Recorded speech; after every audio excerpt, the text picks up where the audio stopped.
Hi, everyone. This is Preeti Natarajan from InEye Technologies. This is yet another episode of InEye's virtual series on COVID-19. Today, we have Keith Swenson from Mongolia joining us. Let's welcome him.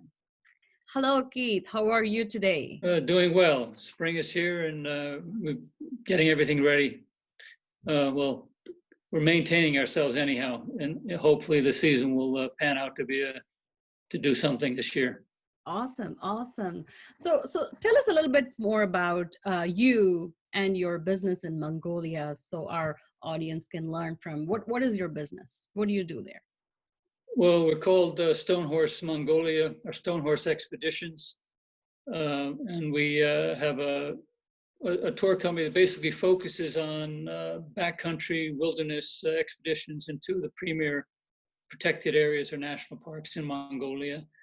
The Gorky Tarelos National Park and the Han-Henti strictly protected area. This is all in what they call the Bagahenti Mountains, the small, they're quite big mountains, heavily wooded, a biodiversity hotspot full of lakes and rivers and full of wildflowers during the summertime. And we own our own horse herd. So, this is something, we know all the horses. We have a lot of experience in this. I've been doing this all my whole life.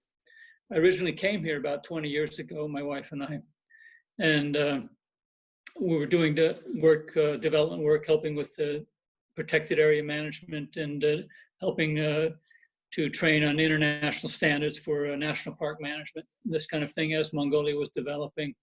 We left that sector, started our own business, and we work in the private sector now in tourism. So we run these very focused horse trips. So we're very focused on making very high standard equipment we use on our trips to make sure everything is safe. Awesome. And so we own our own horse herd of about 34 horses. Wow. And we know them well. We train them. We match horse to rider. I send out a questionnaire asking about people's experience. We can take novice riders up to expert riders, but I match horses to each rider so they've got a horse that they're capable of handling and is fun to ride for them. Awesome. This is all wilderness or backcountry travel in some really beautiful places where we get back and we have very, very nice camps. Everything is set up for us. We ask people, for food preferences, and one of the questions is red or white wine for dinner, this kind of thing. So, our travelers come, from all over the world, from America, Canada, Australia, UK, Singapore. We have big clientele, Japan, Korea, and France, and places like this. So we have people from all over the world joining us and going on our 10 and 14-day rides. Wow. And in between these rides, we've set it up. People are coming all the way around the world. We have done a lot of work in the Gobi Desert as well, which is a completely different area of Mongolia and a whole different ecosystem. And this vast, amazing open desert with a lot of wildlife still in these areas.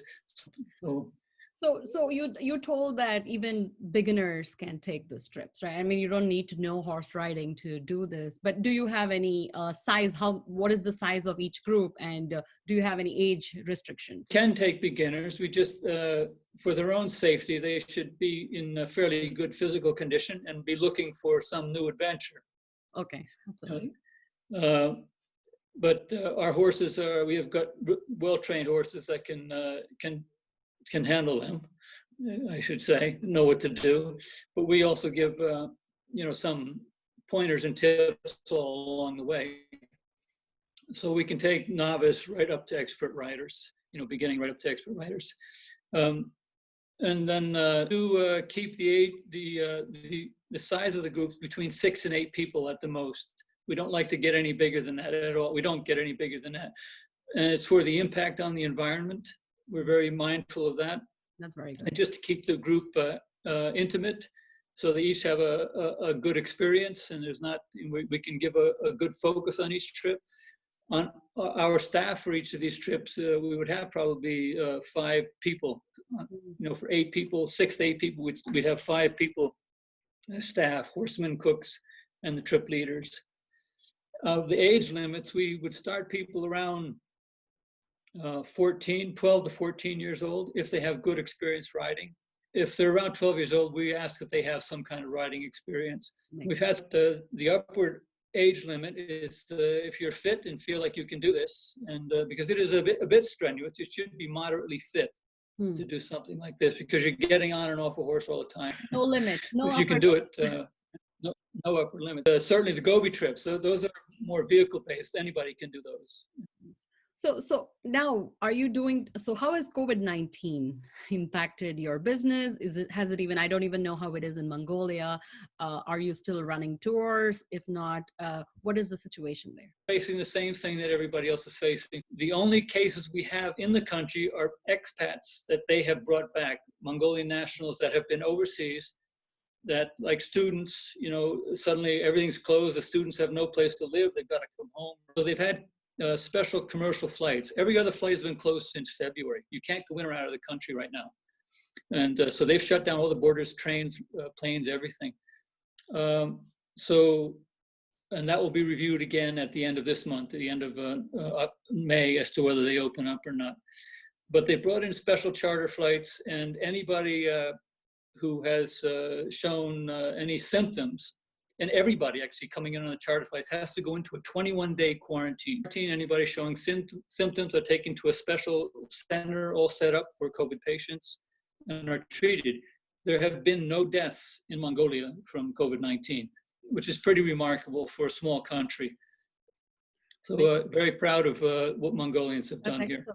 Fantastic. But are you getting any requests for, say, late summer or fall? We do have those, and we'll keep people informed as to how the situation plays out with travel restrictions in and out of Mongolia. So those tours are still scheduled. We just have to see how it plays out. What we are doing is there are a number of expats, foreigners who are living here in Mongolia, working, doing other things. And they can't leave the country. So they are also, because we don't really have lockdowns as you would have in other countries, like you see in London or other places. People can travel. We can get out to the horses. We can do day rides. We can do multi-day rides if people want. So people here are looking to do things. So we are offering our trips, coming out to our place and having them, spend a couple of days or day trips or whatever. So we're able to do that. Makes sense. So horseback riding is very unique. Personally, I have never done it. And as a retail company at InEye, we are always curious about the various retail products you recommend. And specifically for horseback riding, how does it work? Do you recommend your travelers to come with certain gears? Do you provide them as rental? Or what are the things that you would suggest them to have to further enhance the horseback riding experience? Well, I could go through a whole list, but I wrote a book called the Proper Gear for Horse Riding Expeditions. Wow. Book, awesome, that's excellent. And it's an e-book, and it's started off basically as a gear list, an equipment list, and it turned into where I gave a full explanation with websites. They could go and find examples of these items, this equipment that they could either purchase or they could see whether they had it themselves. Okay. So you can visit our website. You can download that for free. If you're a hiker or a camper, you probably have many of these items already, so you don't have to go out and buy a whole equipment list of things to come here. Windproof, wind and rainproof gear. And I say this is a must-have item, and I say it again, it's a must-have item because it can save your life. Wow. It can be really scorching hot. We can have this beautiful summer day, flowers everywhere. The afternoon sun shower comes in straight out of Siberia. It's only for 30 minutes or something. It rains, we're riding along, we might take shelter, but it can get a bit cold. And if you get wet and cold, that's a danger. Yeah. So we recommend that people have good rain and windproof gear. Items like that. Awesome. The proper shoes to wear, the proper clothing that is good for this area. When we go into the backcountry, we don't use vehicles. Hmm. All of our horses, we have a whole train of pack horses. They are their own characters. Each of our horses are their own characters. They, a person gets to know their horse over the week or 10 days that they're riding. So our pack horses, the backbone of our organization, Wow. they carry everything. We don't even lead them. They know what they're doing. They just follow along, or they even go ahead a little bit. So they're very trustworthy animals. A lot of people have very busy jobs. Mm. So what we offer is that they can come here. We pick them up at the airport. We put them in a hotel for the night. After a long travel, they might want to rest and freshen up. The next day, they're on a horse. We're on a horse for 10, 12, 14 days, whatever. We come back. We have some refreshment at our cabins. They're back in town, and we get them to the airport. So, there's not much, everything's well laid out for them. Where we travel, there's no phones. There's no Wi-Fi. Wow. You are disconnected, I should say, but people will find a deeper connection to the earth. No, that seems, you have, when you talk about it the way, I almost feel like, oh, I want to go there. So it's fantastic the way you described. And I think that's what we all need. We need a way to disconnect ourselves from our regular life and try to recharge. And I think going into the wild is one of the best ways to recharge, for sure. Any other suggestions during this difficult time that we all have? One thing I'd like to offer for all these frontline health nurses, doctors, EMTs, anybody out there who's working on this and saving lives, basically, we want to offer them like 15% off. Wow. If they want to get away and do something, in 2021. That's fantastic. That's a great way to give back to people who have served us during this difficult time. So that's a fantastic way. Thank you so much, Keith, for joining us today and explaining the beautiful horse ride experience that you provide in Mongolia. It has been fascinating to just hear that, and I can imagine how it'll be to actually experience it. And I hope all of this gets over soon and we can do the needful to travel and experience some of the wonderful things. So thanks once again. I appreciate your time today. Great. Thanks talking with you. Oh, nice talking with you. Thanks a lot for this.